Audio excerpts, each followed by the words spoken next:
Yelnya Offensive.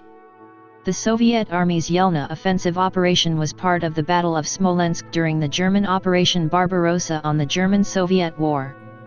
The offensive was against the semicircular Yelnya salient, which the German Fourth Army had extended 50 kilometers southeast of Smolensk, forming a staging area for an offensive towards Vyazma and eventually Moscow.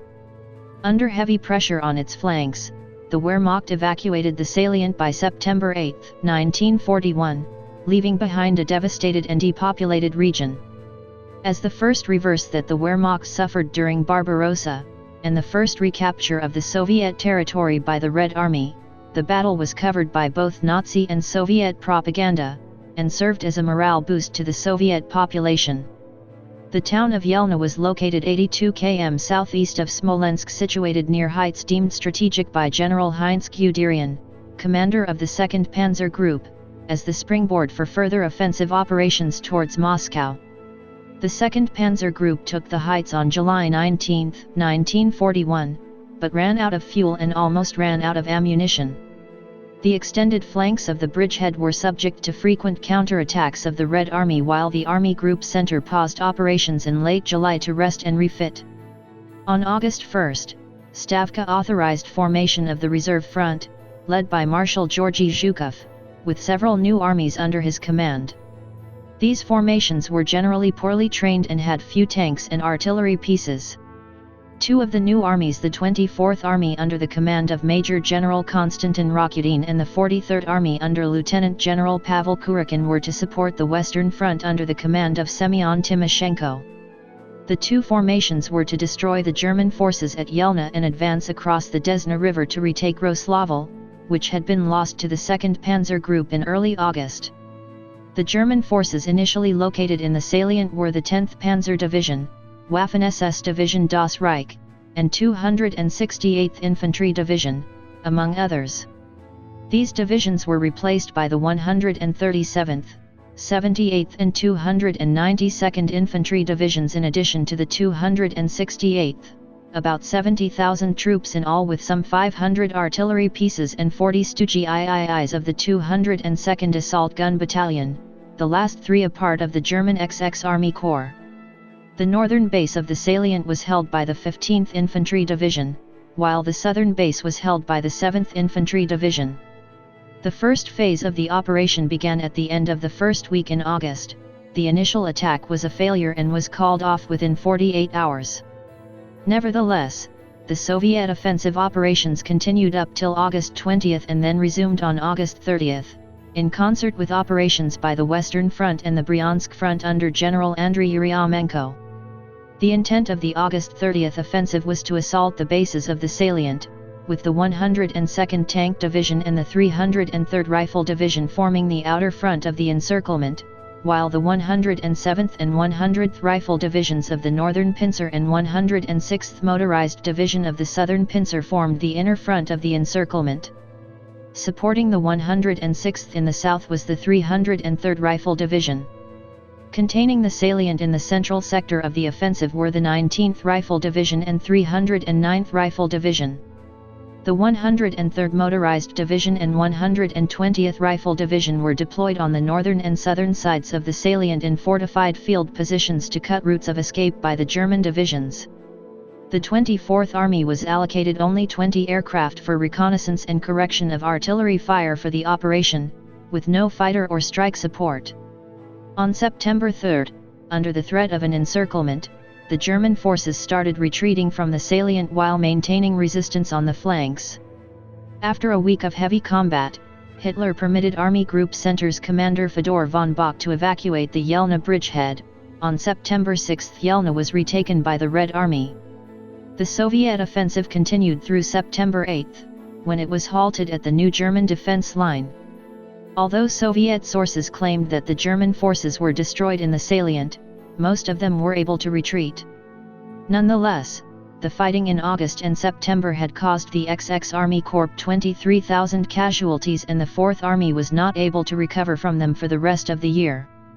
British war correspondent Alexander Worth described his visit to the Yelnya area in the aftermath of its recapture in his 1964 book Russia at War 1941-1945. The town of the 15,000 inhabitants had been completely destroyed, and nearly all able-bodied men and women had been formed into forced labor battalions and driven to the German rear. Only a few hundred old people and children were allowed to stay in the town. The witnesses described to Wirth how, on the night before the Wehrmacht pulled out of the town, they had been locked into the church and observed German soldiers looting houses and systematically setting each on fire. They were freed by the advancing Red Army. Wirth described the countryside of the Yelnya salient as completely devastated, with every village and every town destroyed, and the few surviving civilians living in cellars and dugouts. The Wehrmacht losses included 23,000 casualties of the XX Army Corporate for the period from August 8 to September 8. The Red Army losses for the period from August 30 to September 8 are estimated at 31,853 overall casualties. Historian David Glantz states that although the offensive succeeded in attaining its strategic objective, the operation cost the 24th Army nearly 40% of its operational strength. This, combined with other failed Red Army offensives in the Smolensk area, temporarily blunted the German drive but seriously weakened Red Army formations defending the approaches to Moscow. In a lecture to the U.S. Army Heritage and Education Center, Glantz asserted that in the run-up to the Battle of Moscow, the Wehrmacht would not have made nearly as much progress as they did if the Stavka had not suffered losses in unsuccessful counter-offensives east of Smolensk. At the same time, in the 2015 edition of When Titans Clashed, How the Red Army Stopped Hitler, the authors state that while Western Front's losses undermined its ability to contain a future German offensive, the damage it did to Bock's Army Group German collapse at the gates of Moscow. The Yelnya offensive was the first substantial reverse that the Wehrmacht had suffered during Barbarossa. Nazi propaganda presented the retreat as a planned operation. In September 1941, a German infantryman wrote, "Officially it was called a planned withdrawal. But to me it was so much bullshit."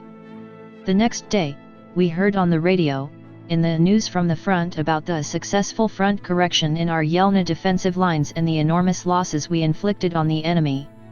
But no single word was heard about a retreat, about the hopelessness of the situation, about the mental and emotional numbness of the German soldiers.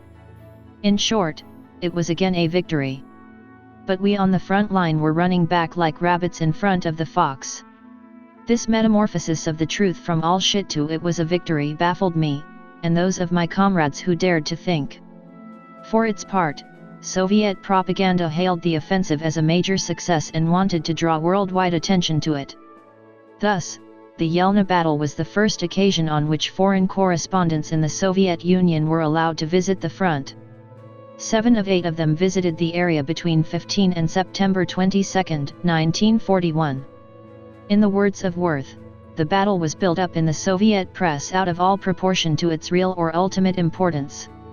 He nonetheless highlights the operation's impact on the Soviet morale, noting, "Here was not only, as it were, the first victory of the Red Army over the Germans, here was also the first piece of territory, perhaps only 100 or 150 square miles in the whole of Europe, reconquered from Hitler's Wehrmacht." It is strange to think that in 1941 even that was considered an achievement. The Yelnya offensive is associated with the creation of the elite guards units in the Red Army when the 100th Rifle Division and 127th Rifle Division were renamed into 1st Guards Rifle Division and 2nd Guards Rifle Division. On September 26, 1941, the 107th Rifle Division and 120th Rifle Division were also renamed the 5th Guards Rifle Division and 6th Guards Rifle Division.